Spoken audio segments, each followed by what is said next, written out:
a todos. Dando então continuidade aos nossos estudos do livro Missionários da Luz, hoje nós vamos falar sobre a segunda parte do segundo capítulo, né? Que a gente está falando então sobre a epífise, né? André nos conta que mesmo depois de tanto aprendizado em outras ocasiões, era a primeira vez, né, que ele ouvia comentários sobre consciência, virtude e santificação de maneira tão lógica e tão científica no campo da razão. E Alexandre, né, como a gente já pôde ver na primeira parte, e vamos continuar vendo agora, ele bate muito nesta tecla sobre essa questão de usar a lógica, o raciocínio, né, para explicar esses preceitos que até então eram tão abstratos para o nosso entendimento, né? Podemos assim dizer que são coisas de religião. Ele explica com muita propriedade tudo isso. Ele tenta provar por A mais B de uma maneira científica. A reencarnação é uma grande responsabilidade, a qual devemos aproveitar para aprender, nos elevar, reparar débitos e nos redimir. Assim como está escrito no Livro dos Espíritos, no capítulo 2, o objetivo da encarnação é que cheguemos à perfeição, mas ao mesmo tempo é que cada um de nós, né, espíritos, possamos cumprir, né, tenhamos condições de cumprir a nossa parte na obra da criação de Deus. Ainda sobre a epífise, Alexandre destaca a importância dela no crescimento mental do homem e no enriquecimento dos valores da alma. A compara como uma poderosa usina, a qual deve ser aproveitada e controlada, para serviços de iluminação, para refinamento e benefício da personalidade. Então, se a gente olhar aqui, uma usina hidrelétrica, ela entra a água e sai a energia elétrica. Numa usina sucroalcooleira, entra cana-de-açúcar e sai, no mínimo, álcool, açúcar e bioenergia, né, que é a energia elétrica também. E nós que saímos do instinto, adquirimos as sensações, hoje temos o sentimento, o raciocínio, quanto que a gente não pode edificar, né? Quanto que a gente não pode produzir. Ainda mais tendo conhecimentos dos livros, né, que André Luiz nos passa, né, esses que nós temos estudado, né? Começamos em Nosso Lar, depois os Mensageiros e agora aqui os Missionários, né? Quanto que a gente não pode fazer o nosso refinamento, né, potencializar as nossas energias, né, acreditar mesmo em tudo que nós somos capazes de fazer, de produzir. Jesus não teria falado em vão, né, vós sois deuses, né? Não foi o Zé da esquina que falou isso pra gente, foi Jesus, a pessoa mais capaz, mais inteligente, mais que passou aqui no planeta. Foi ele que falou isso. Então, por que não acreditar, né? Por que não, a partir de hoje, trabalhando em nós essa segurança de tudo que nós podemos desenvolver, tudo que nós podemos fazer pelo próximo e principalmente por nós mesmos, né? O pensamento, ele é força motriz para as principais construções da mente. Então, a partir do momento que eu penso, eu já começo a plasmar, já começo a construir tudo, né, dentro de mim, e com isso as minhas ações, as minhas atitudes, né, são todas direcionadas de acordo com essa força do pensamento, né? Nós não devemos gastar as nossas energias em emoções de baixa classe, em sentimentos inferiores, porque dificilmente conseguimos sair deste estado tão difícil que continuamos nele mesmo depois do desencarne. é indispensável nós cuidarmos na economia de forças, trabalhando em serviço honesto de faculdades superiores, né? Então, nós já vimos sobre isso várias vezes, né? A importância de nós começarmos hoje o nosso aprimoramento individual, né? Pois quando nós passamos para o plano espiritual, nós sabemos que tudo é exatamente igual, né? Vai ser apenas uma passagem. Não tem uma teclinha que ativa que a gente vira santo ou anjo de uma hora para outra, né? A gente sabe que não é assim. Vai ser simplesmente uma continuação, né, do que a gente pensa, de como a gente age e na sua maneira mais verdadeira, né, sem máscara nem rótulos. É como nós somos, conosco mesmo, né, com a nossa consciência. No período de perturbação que infelizmente muitos de nós passaremos no umbral, nós também estaremos em companhias com pessoas da mesma maneira, com espíritos que pensam exatamente como nós, né? Então, vamos trabalhar pelo bem do próximo, né? Vamos agir de maneira justa, digna, né? Ajudando por consequência a nós mesmos. Deixemos de gastar energia à toa, né? Com preocupações descabidas, né? Como a própria palavra diz, né? Preocupações. E da mesma maneira, não ficar remoendo mágoas, ressentimentos, né? Mexendo naquele lodo, né? Acho que é o André Luiz que fala assim. O que passou, passou, né? Bola para frente, vamos seguir adiante. E a gente tem que aproveitar o presente para usar as nossas forças, né? Para edificar. O Alexandre, ele fala que materialistas de razão pura, que possuem patrimônios intelectuais, eles perceberam de longe semelhantes realidades e, no sentido de preservar a juventude e a eugenia, incentivaram as práticas esportivas, né, em todas as modalidades para os jovens, a fim de preservar os valores orgânicos e de hereditariedade, impedindo o acúmulo de secreções elétricas da epífise, né? Ou seja, médicos e profissionais da saúde, em todas as épocas, né, prescrevem não só para jovens, mas para todos nós, o esporte, né, a prática esportiva, sabendo dos benefícios, né, do esporte para o nosso corpo. Mas o que muitos ainda não entendem, né, é que é necessário também direcionar as nossas energias psíquicas para a nossa elevação espiritual. Ele fala aqui sobre esse termo eugenia, né, nesse trechinho. Então, antes da gente entrar na eugenia, só precisa lembrar, né, lá nas aulas de biologia, o que é o gene. O gene é uma unidade fundamental da hereditariedade. Ele é um pedacinho, né, um filamento do DNA. É ele que transporta a informação genética, né? E aí, sobre eugenia, pesquisei assim um pouquinho do que foi, né? Porque eu, particularmente, nunca tinha nem ouvido falar dessa palavra. Então, a eugenia, ela é um termo que provém do grego, né? Eu significa bom e genia, nascimento, né? Então, bem nascido, bom nascimento. Esse termo nasceu pelo inglês chamado Francis Galton. Ele, inclusive, ele é primo do Charles Darwin. Enquanto Darwin defendia a teoria da evolução pela seleção natural, a intenção do Galton era era potencializar a transmissão de genes que recebiam a classificação de bons, a fim de melhorias genéticas, né? Ele queria provar que a capacidade intelectual passava de pai para filho, né? Que era hereditária. Ao mesmo tempo, a intenção era suprimir, mudar ou anular a transferência daqueles genes que eram considerados não bons. Ou seja, em meados de 1870, o Galton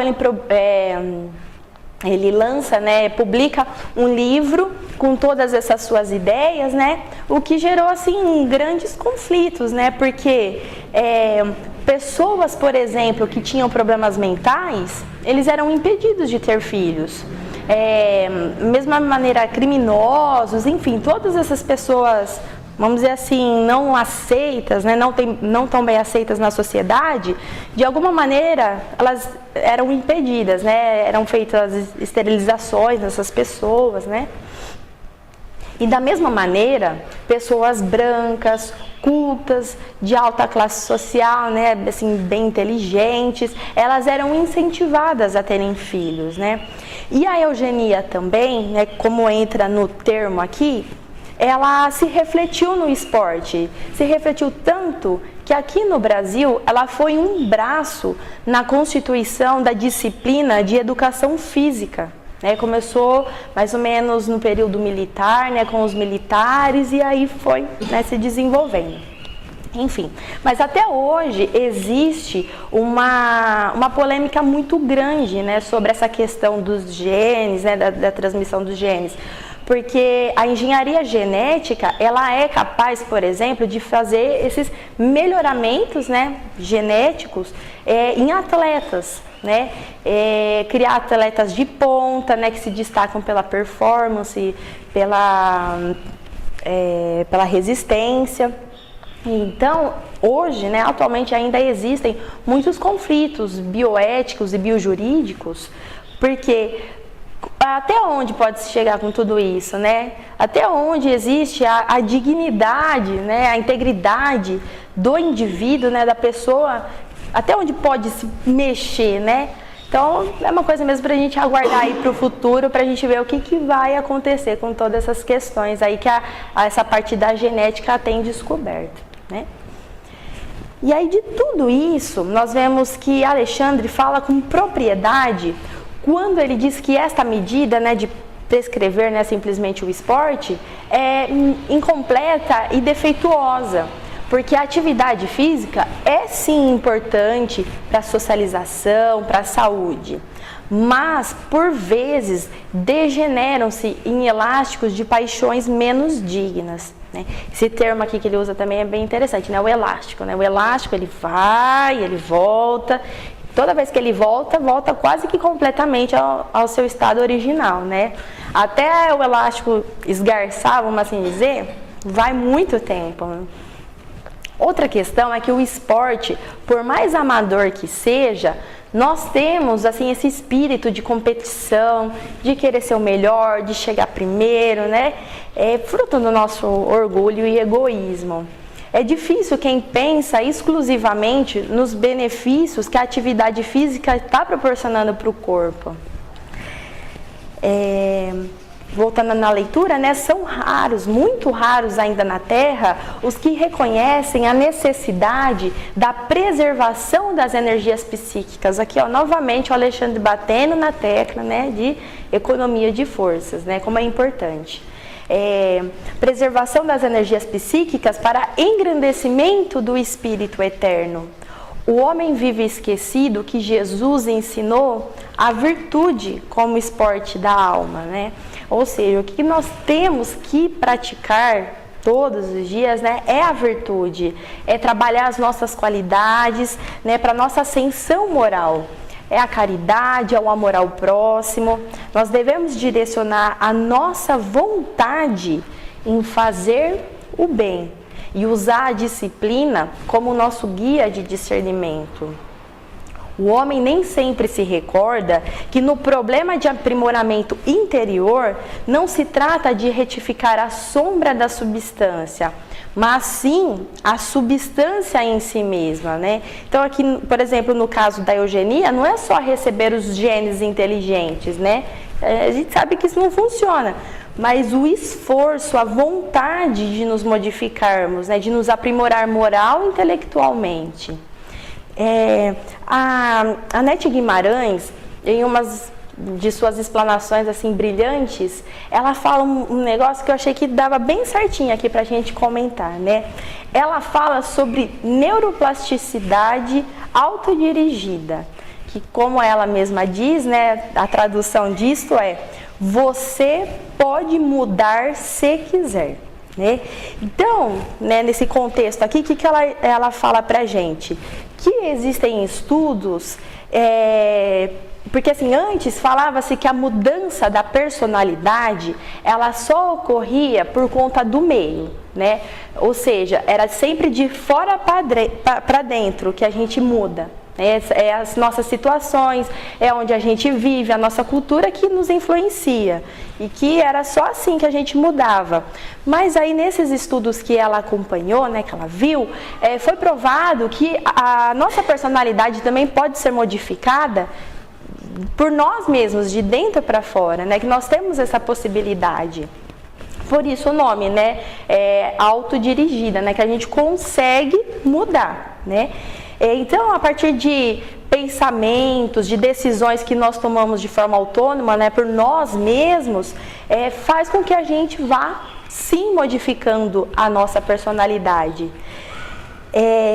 E isso responde bem uma das questões que existe no Livro dos Espíritos, a questão 909, quando Kardec pergunta assim, né?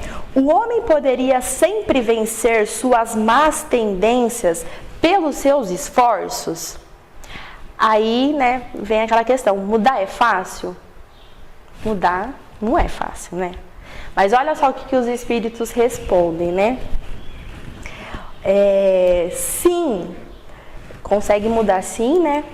Por esforços muito insignificantes. Então, eles nem falam assim, não, é insignificante, é muito insignificante. Ou seja, eles estão falando aqui pra gente que é muito fácil mudar. Então, será que os espíritos erraram, né? Será que é a gente que está certo e eles que estão errados? É claro que não, né? Por que é tão difícil mudar?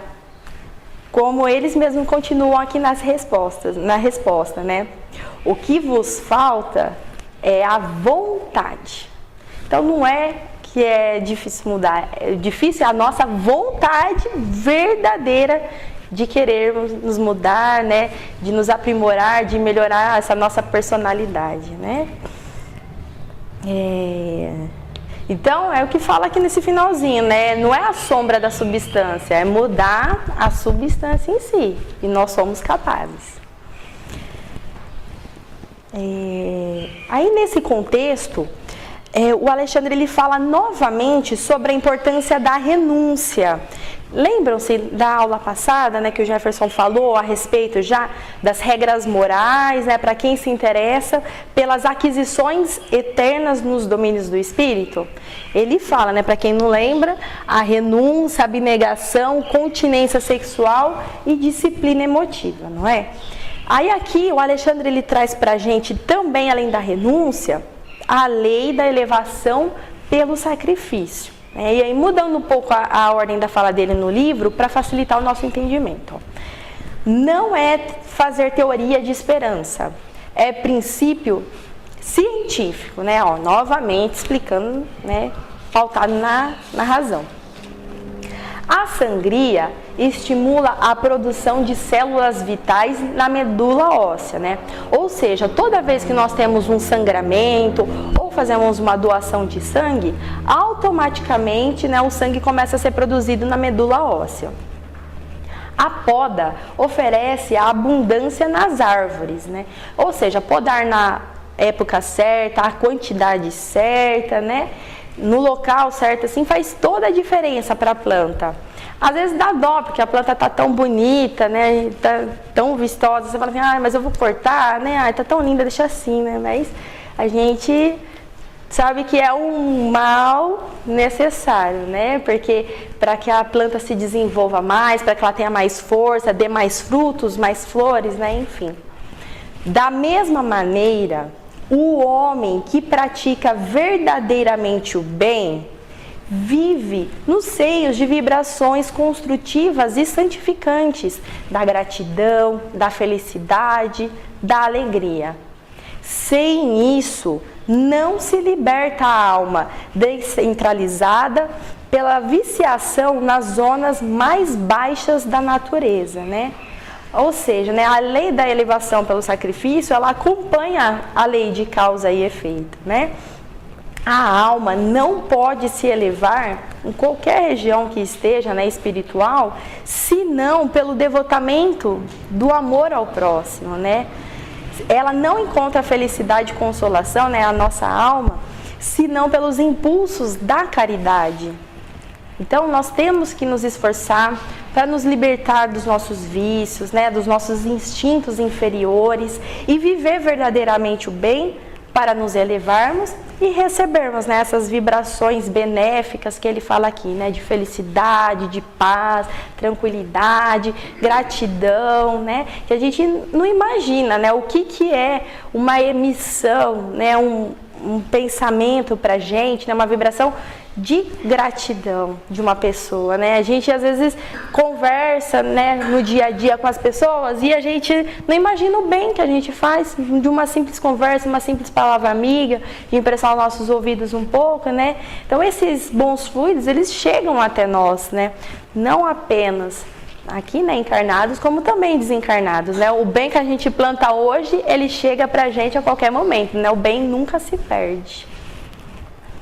Aí Alexandre, ele conclui dizendo que por tudo aquilo, a epífise é tão importante na vida mental. O André, ele concorda, né, e entende o porquê de tantas aflições, de dramas e de sofrimentos que acontecem tanto nos lares como nos corações. Né? E de maneira ininterrupta, como ele diz também, porque nós reencarnamos para resgatar débitos, não é? Mas nem sempre conseguimos pagar a dívida. Aí, esse sofrimento não tem fim até a nossa reparação, né? Até a reparação necessária. Até cada um de nós nos conscientizarmos da nossa condição de espíritos imperfeitos e de nos esforçarmos para cumprir o que nós mesmos muitas vezes pedimos no nosso plano encarnatório, né? Que embora não lembremos o que é, mas nós temos como guia, né, a nossa consciência. E sendo assim, o André pergunta se não seria melhor encerrar as experiências do sexo, né, e não haver mais o renascimento carnal na maneira como é hoje, né, para acabar com todo esse problema, vamos assim dizer. Aí o Alexandre nos diz que não se deve agir contra a lei, que faz parte do programa de elevação a nossa sabedoria em saber aproveitar bem estes patrimônios da vida, né? Esse patrimônio da vida que é de aproximação digna, né? E de união enobrecedora. Porque, afinal de contas, nós ainda estamos tão ligados às nossas tendências inferiores, né, às nossas paixões, ao nosso primitivismo, vamos assim dizer, que isso se reflete claramente nos relacionamentos, né?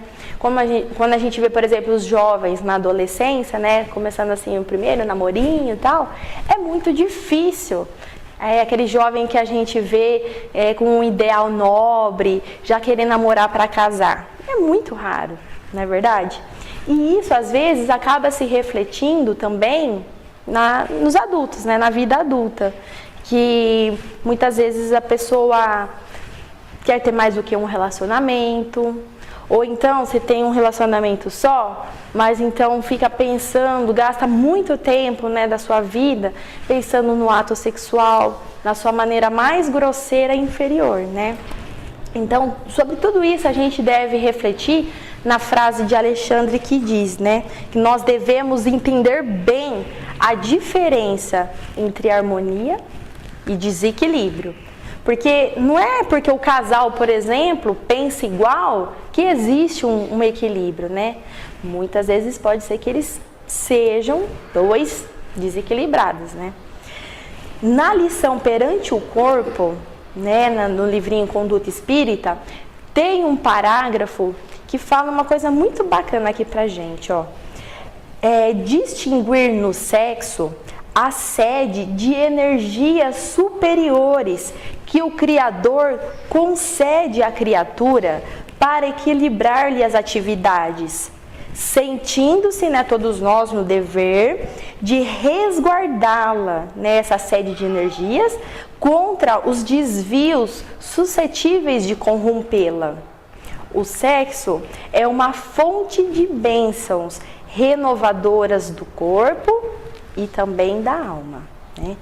Então, assim, nós terminamos esse capítulo, né, com a mesma sugestão de Alexandre, né, que dá um tempo para o André, para ele pensar e refletir sobre essa enxurrada de informações aí tão maravilhosas e importantes também para a nossa vida. Muita paz a todos nós.